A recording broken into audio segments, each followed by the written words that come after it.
آخر کیا بات ہے؟ اس حدیث کے اندر یہ کہا گیا ہے کہ روزہ میرے لیے ہے، نماز بھی تو انسان اللہ کے لیے پڑھتا ہے، زکوٰۃ بھی تو انسان اللہ ہی کے واسطے دیتا ہے، حج بھی انسان اللہ ہی کے واسطے کرتا ہے۔ آخر کیا بات ہے، کیا وجہ ہے کہ اللہ تبارک و تعالیٰ نے روزے کے علاوہ کسی عبادت کے لیے یہ نہیں کہا کہ وہ عبادت میرے لیے ہے سوائے روزے کے؟ بات اصل میں یہ ہے کہ روزہ ایک پوشیدہ عبادت ہے۔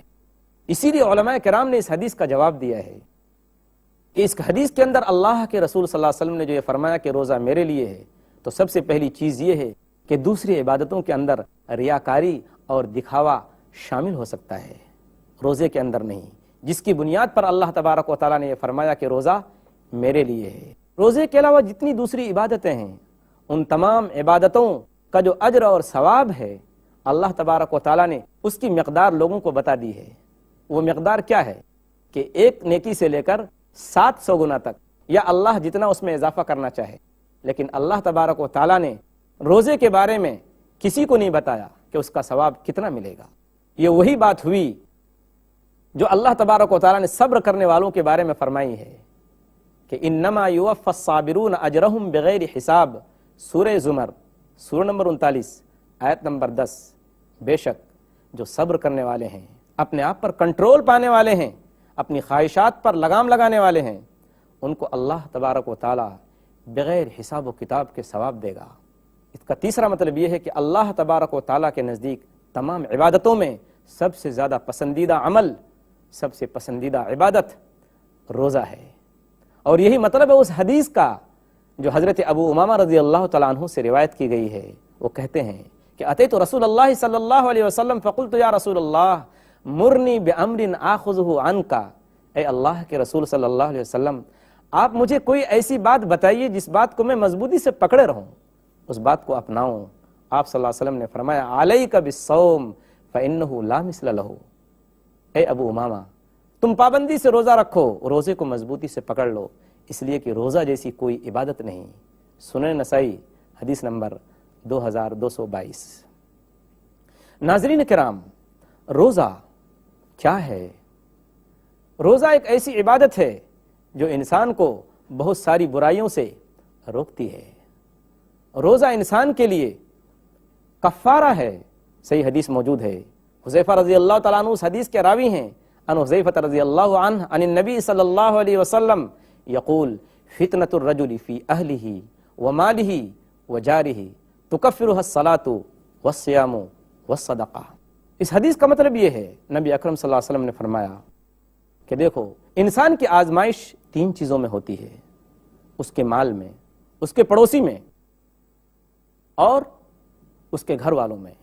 اور ان تمام چیزوں کا جو یہ کفارہ ہے وہ کیا ہے؟ الصلاۃ والصیام والصدقہ، یعنی نماز، روزہ اور صدقہ۔ تو گویا روزہ کفارہ ہے انسان کے لیے، آزمائش سے چھٹکارے کے لیے، بچاؤ کا ایک راستہ ہے۔ اس کے ساتھ ساتھ روزہ ایک ایسی عبادت ہے جس کے بارے میں نبی کریم صلی اللہ علیہ وسلم نے فرمایا کہ ایک آدمی اگر ایک روزہ رکھتا ہے تو اس ایک روزہ رکھنے کی وجہ سے 70 سال تک کی مسافت کے برابر جہنم سے دوری کر دی جاتی ہے۔ صحیح روایت موجود ہے، نبی اکرم صلی اللہ علیہ وسلم نے فرمایا عن ابی سعید الخدری رضی اللہ عنہ قال ما من عبد مسلم يصوم صوما في سبيل الله الا بعد الله بذلك اليوم وجهه عن النار 70 خلیفا۔ صحیح مسلم کتاب الصیام حدیث نمبر 1153، کہ جب کوئی بندہ اللہ کے راستے میں ایک روزہ رکھتا ہے تو اس ایک دن کی وجہ سے، ایک دن روزہ رکھنے کی وجہ سے اللہ تبارک و تعالیٰ اس کے اور جہنم کے درمیان 70 سال تک کی مسافت کی دوری کر دیتا ہے۔ سبحان اللہ، کتنا بڑا ثواب ہے اور کتنا بڑا اجر ہے روزہ رکھنے میں، اور کتنی بڑی فضیلت ہے روزے کی۔ لیکن اگر ایک آدمی، ایک مسلمان روزہ رکھنے کی طاقت کے باوجود روزہ نہیں رکھتا، ایک نوجوان روزہ رکھنے کی صلاحیت کے باوجود اور روزہ اس پر فرض ہونے کے باوجود روزہ نہیں رکھتا، وہ کس بات کا ثبوت دیتا ہے؟ وہ اس بات کا ثبوت دیتا ہے اپنے عمل اور کیریکٹر سے کہ اے اللہ میں اس لائق نہیں ہوں کہ میں تیرا بندہ بن سکوں۔ کیا ایسا نہیں ہے؟ بالکل صحیح بات ہے. نبی اکرم صلی اللہ علیہ وسلم نے فرمایا, یاد کیجئے اس حدیث کو جس میں آپ صلی اللہ علیہ وسلم نے فرمایا کہ روزہ ایسی عبادت ہے کہ اس کا ثواب اتنا زیادہ ہے اور اس کی ایسی خصوصیت ہے جو کسی دوسری عبادت کی خصوصیت نہیں ہے. عن سہل بن سعد عن النبی صلی اللہ علیہ وسلم قال جنت بابا يقال له الریان يدخل منه الصائمون يوم القيامة لا يدخل منه احد غيرهم يقال اين الصائمون فيقومون لا يدخل منهم احد. سہل بن سعد رضی اللہ تعالیٰ عنہ کہتے ہیں کہ نبی اکرم صلی اللہ علیہ وسلم نے فرمایا کہ جنت میں ایک دروازہ ہے, ایک گیٹ ہے جس میں سے صرف روزہ دار قیامت کے دن داخل ہوں گے. آواز آئے گی, ایک پکار آئے گی, ایک آواز لگائی جائے گی, این الصائمون, کہاں ہے وہ روزہ دار جنہوں نے بھوک پیاس کی اور خواہشات پر کنٹرول کرنے کی تکلیف رمضان کے دنوں میں برداشت کی, تو وہ کھڑے ہوں گے اور پھر اس کے بعد جنت کے اس دروازے سے جس کا نام باب الریان ہے اس میں سے داخل ہوں گے. لا يدخل منه احد غیرهم, روزہ دار کے علاوہ اس گیٹ سے اس دروازے سے کوئی دوسرا داخل نہیں ہو سکتا. فَإِذَا دَخَلُوا اُغْلِقَ, جب جنت کے اس گیٹ سے روزہ دار داخل ہو جائیں گے, اس میں چلے جائیں گے, تو وہ دروازہ بند کر دیا جائے گا, پھر اس میں سے کوئی داخل نہیں ہوگا. صحیح بخاری کتاب الصوم باب الریان للصائمین حدیث نمبر 1896. سوچئے کتنا بڑا مقام ہے اس شخص کا جو رمضان کے دنوں میں جس نے روزہ رکھا, روزے جیسی عبادت پر عمل کیا. ناظرین کرام, روزہ ایک ایسی عبادت ہے جو اللہ کو بہت زیادہ پسند ہے, اور یہی وہ عبادت ہے جو انسان کے پچھلے صغیرہ گناہ سارے کے سارے معاف کرا دیتا ہے. عن ابی ہریرہ رضی اللہ عنہ قال قال رسول اللہ صلی اللہ علیہ وسلم من صام رمضان ایمانا واحتسابا غفر له ما تقدم من ذنبه ومن قام لیلۃ القدر ایمانا واحتسابا غفر له ما تقدم من ذنبه. صحیح بخاری کتاب فضل لیلۃ القدر باب فضل لیلۃ القدر حدیث نمبر 2014. نبی اکرم صلی اللہ علیہ وسلم کے اس فرمان کا مطلب یہ ہے کہ جس شخص نے روزہ ایمان کے ساتھ, احتساب کے ساتھ اور ثواب کی امید سے, ایمان کا مطلب کیا ہے؟ اللہ کو مانتا ہے, اللہ کے رسولوں کو مانتا ہے, قیامت کو مانتا ہے اور جنت و دوزخ کو مانتا ہے, مرنے کے بعد دوبارہ زندہ کیے جانے کو مانتا ہے اور تقدیر کے اچھے اور برے ہونے کو مانتا ہے, اور اس کے ساتھ ساتھ روزے کی حالت میں وہ اللہ سے ثواب کی بھی امید کیے ہوئے ہے, تو ایسے شخص کہ اللہ تبارک و تعالیٰ پچھلے سارے گناہ معاف کر دے گا. ناظرین کرام, آگے دیکھیے, نبی اکرم صلی اللہ علیہ وسلم نے تو یہ فرمایا کہ روزہ رکھنے والا جب روزہ رکھتا ہے تو یہ روزہ قیامت کے دن اس کے لیے سفارش کرے گا. عن عبداللہ بن عمرو بن العاص رضی اللہ عنہ قال قال رسول اللہ صلی اللہ علیہ وسلم الصیام والقرآن یشفعان للعبد. عبداللہ بن عمرو بن العاص رضی اللہ تعالیٰ عنہ روایت کرتے ہیں کہ نبی اکرم صلی اللہ علیہ وسلم نے فرمایا کہ روزہ اور قرآن بندے کے لیے سفارش کرے گا.